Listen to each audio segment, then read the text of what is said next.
Hi. In attempts to speculate upon future trends and events in a couple of vidcasts back, I neglected to concentrate on the economy, apart that is from the housing crisis. But now it appears that since New Year, there has been a multitude of indications of a rapid worldwide crash, both long and short term. Commodity prices, in particular oil, have shrunk to a fraction of their previous value. China's once vaunted economy appears to be heading for recession. Dumping has resulted in a virtual extension of the British steel industry, which seems to be going the way of coal mining.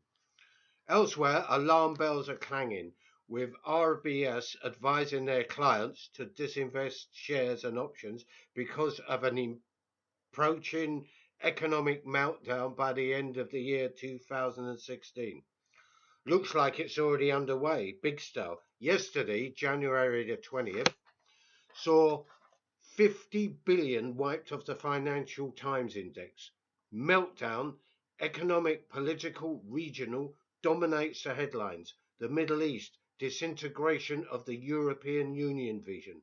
Robotics, once a science fiction dream, will replace 50% of the industrial workforce in less than a decade. The result of all this, and much more, can only be massive social upheaval. And how does our government propose to bail out the banks if there is another collapse, which seems now to be looming on the horizon? The vaults are practically empty from the last crash. Yet, ironically, here in the UK, despite all these ominous rumblings, were there to be a snap election, the Turkeys would re-elect Cameron and the Tories. Enough people out there are still doing all right out of the system, or perhaps more importantly, think that they are.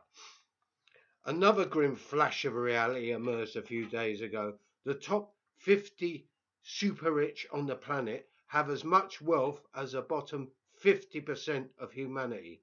These pressures are building up, and sooner or later they will and must blow. I've never claimed to know much about the economy, but along with everyone watching this vidcast, we'll probably have a better grasp of financial realities than the grossly overpaid experts and idiots like Mark Carney, Governor of the Bank of England, and all the clueless politicians from all the political parties. So let's get it straight, British subjects. All fractions of the working class haven't got a clue.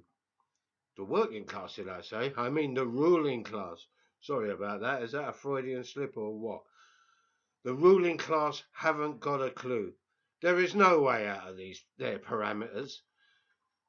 It is the height of absurdity to think that electing a Corbynite Labour Party in 2020 and somehow they'll rescue us.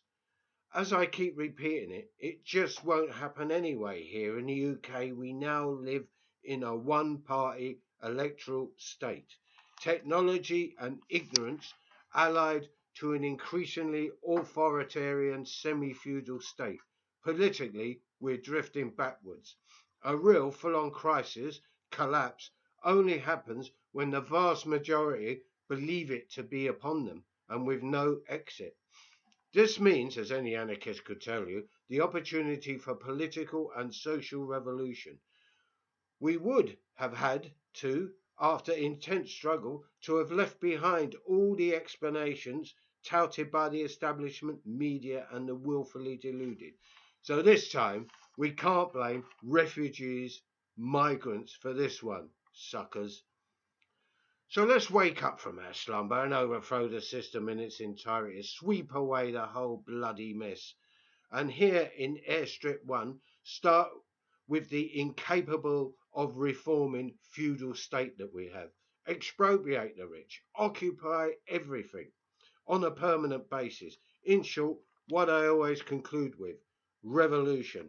That's my solution to the coming financial and political crisis.